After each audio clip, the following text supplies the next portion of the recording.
Is this the end game in the battle for the strategically important city of Mariupol in southeastern Ukraine? Under siege for several weeks by Russian forces, Moscow now claims 1,000 Ukrainian troops have surrendered after intense fighting in the area. The government here maintains it's still in control, but Russian troops who'd encircled the city have been slowly pushing towards the center, encountering stiff resistance. However, the fight back from Ukrainian forces may be about to end. Gaining full control of Mariupol would be a major win for Moscow, creating a land bridge between Crimea, which Russia illegally annexed in 2014, and areas held by Russian-led separatists in the Donbas region. It would enable thousands of troops to be deployed to the east for a new offensive already planned there. But caught in the middle is Mariupol. Its mayor says around 21,000 civilians have been killed and 120,000 remain trapped in appalling conditions. Our correspondent Tom Bateman reports now from the city of Zaporizhia, where some people displaced from Mariupol have ended up. A warning, his report contains upsetting images. This is a city reduced to darkness and death.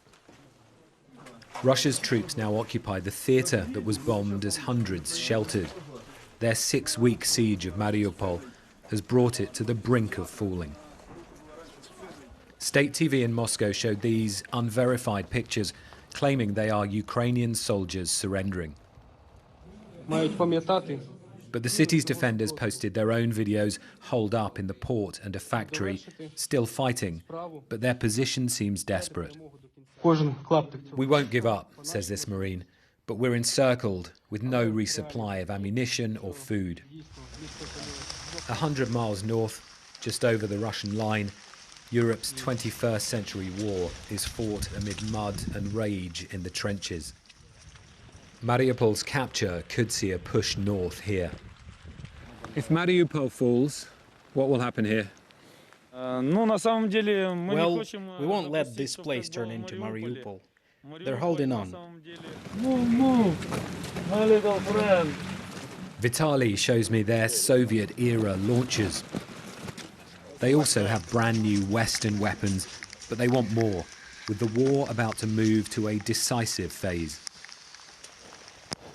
So they're completely dug in here, as you can see, and the Russians are that way, about 4 or 5 miles from here, within artillery range, and you can see how they're ready for a long and grinding fight. They've been entrenched for 45 days. We are on our own soil. We expect them to bury as many of them as possible. The more troops they send our way, the more fertile our land gets. Russia's siege has killed thousands of civilians in Mariupol and unleashed an appalling struggle for survival for residents that remain. And these are the children of President Putin's war. This hospital, north of the front line, is taking patients from Mariupol and, like those in this ward, from elsewhere in the south and east. The doctors tell me they're treating children with injuries they usually see in soldiers straight from the battlefield. For Mariupol's survivors, whole lives are packed into a few bags, and they carry the fresh horrors of this war. Lena and Timothy are homeless, their apartment block obliterated in an airstrike. Ukraine's leaders called Mariupol the heart of their war effort, but they fear soon it could stop beating.